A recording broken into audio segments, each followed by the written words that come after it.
Ayan, morning routine. Mag-feed tayo ng chicken. Ayan, after nating mag-feed ng chicken, syempre magdidilig naman tayo ng ating mga halaman. Ayan ang ating mga orchids. Ang ating mga halaman sa Kaya naman, paligid ito na ng ang ating mga bahay. Ayan, tignan mo, araw-araw ang na gaganda ng mga dinidiligan natin ng orchids mga natin. orchids. Napakagaganda ng ating mga halaman dito. Ayan, di ba? Kita naman na alagang-alaga kasi maraming bulaklak at sila ay mga machichabi like me. Ayan, oh. Diba, ang ganda-ganda ng ating mga orchids dito. Ayan, at ang ating mga halaman dyan. Sobrang gaganda. Ayan, ang ating mga halaman, ang ating aloe vera. Ayan, ang ganda ng ating mga halaman. At ang ating mga cactus. Ayan, ang ating mga cactus. Ang gaganda. Ayan. Ayan, sobrang dami ng ating mga orchids. Nakasabit-sabit lang yan dito sa ating paligid-ligid habang nandiyan ang ating mga alagang chicks. O, di ba? Yung mga chicken. Yan, dami nating mga halaman dito. Ayan ang ating mga halaman na buhok ni Easter, mga hanging plants natin dyan. Yan ang ating mga orchids pa. Yan. Yan, marami tayong everyday na dinidilig na mga halaman dito. Yung iba ay hindi ko pa na-transfer sa paso. Yan ang ating mga halaman dito. Yan. Ating mga flowers dyan. Of course, ayan mga lods. Of course, kasama tong ating mga bagong tanim dito sa gilid ng bahay. Ayan, oh. Ang ating mga halaman dito. Yan, ito ay mga ilang months ko na din. Siguro mga 2 months na bagong tanim ko dyan. Yan ang ating mga pinaglilibangan everyday dito sa aming paligid ng bahay. Diba? That's a simple life here in Quezon Province. Yan, marami tayong halaman na mga flowers. Meron din tayong mga halaman na like yung ating pineapple, yung ating mga gulay, yung ating mga mais or corn. So, ito yung ating mga nagagandahang halaman dito sa palibot bahay namin. Yan. Diba? Ang gaganda kasi yan ay lagi nating naaalagaan.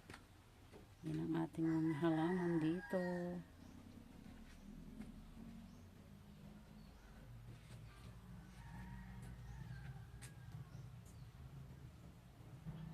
Course, hindi nawawala tuwing umaga na sinisilip ko itong ating puno ng dalandan. Ayan, oh.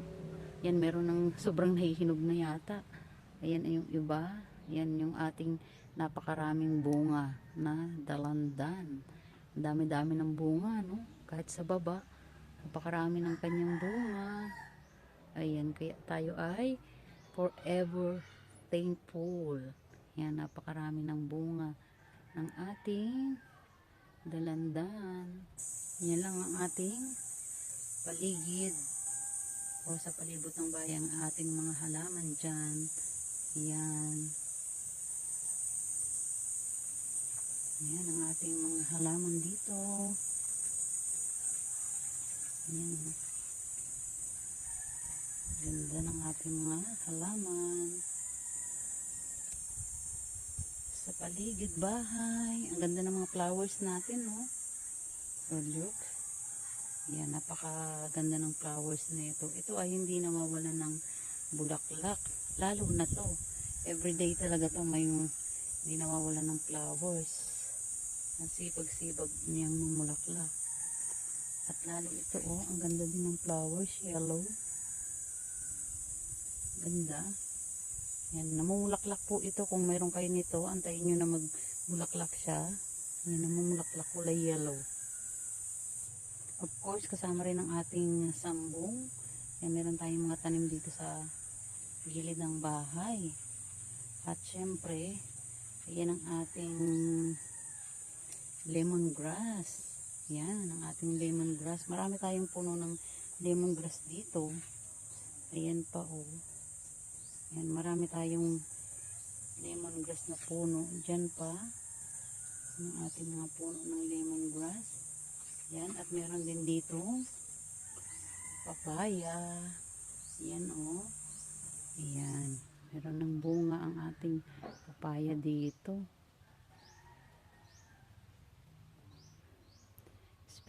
Speaking of papaya, yan 'di ba, ang ating papaya. Meron na rin tayo ditong okra. Kung naalala nyo yung aking itinanim noon, so after 2 months, almost 2 months na siya, magto 2 months pa lang. Ayan na, ang dami na niyang bunga. Ayan, 'di ba? So, ayan, makapag-harvest na rin tayo ng bunga ng ating okra. Ayan, ito ay isang puno. Meron pa tayong ibang puno dito. Ito pa yung iba. Tingnan nyo, nandito yung iba. Ayan, ito naman yung isang puno. Ayan, meron na rin siyang bunga. Kung makikita nyo, ayan, may bunga na din siya. Yung isang puno ay nandoon iyon. Ayan, nandun yung isang puno, 'di ba? Yun. So, ito yung isa pang puno. Ayan, oh. Kita nyo? Ayan, may bunga na rin siya. At, ito pa yung isa pang puno. Bali kasi ano to? Bali 3 puno na siya. Yan, oh. Yan. Napakaganda ng ating okra dito. Yan. Ang tataba nila, oh.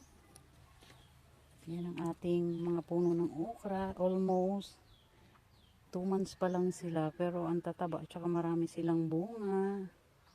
At syempre, itong ating sili. Hindi magpapatalo. Yan. Everyday yan may bunga. Everyday yan maraming pwedeng i-harvest. Yan ang ating mga halaman dito sa paligid ng ating bahay. Yan.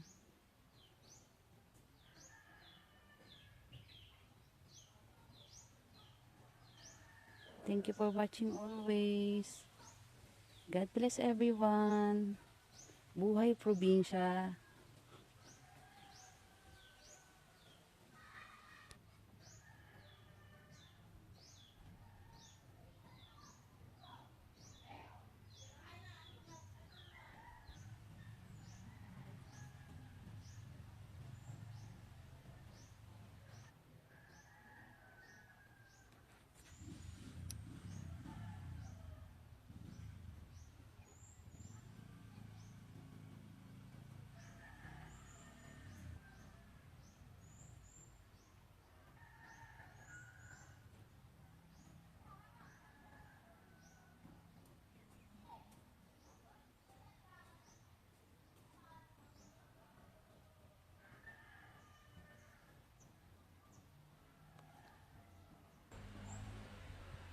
Yan ang ating mga halaman sa paligid ng bahay.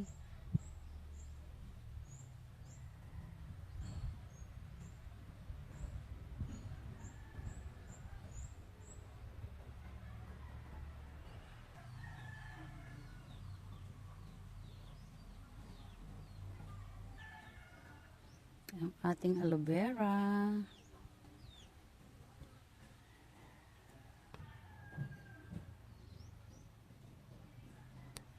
Ang ating mga cactus. Yan ang ating mga cactus plant. Yan ang ating mga cactus. At ang ating sobrang gagandang mga orchids. Ayan. Light purple and purple sa gitna. Ay naman ay purple ang. And then, ito din. Purple. At meron din tayong white. Ayan.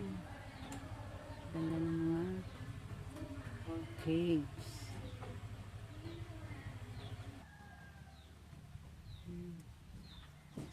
Flowers. Yan, ang ganda-ganda ng ating yellow flowers. Ang ganda, no? Yan ang ating mga yellow flower dito.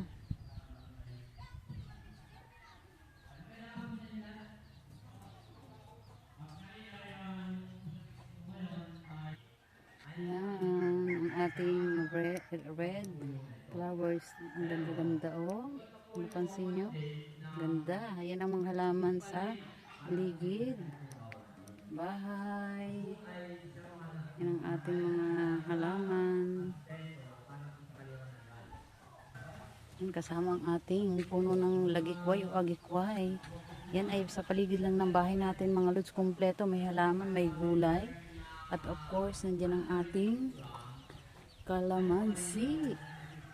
Ang dami-daming bunga ng ating kalamansi. Diyan, oh. Yan, ang dami ng bunga, nakita nyo. For harvest na siya. Nahihinog na nga eh. Yan, oh. Mga hinog na siya. Dami. Yan, mamaya mag-harvest tayo ng ng kalamansi.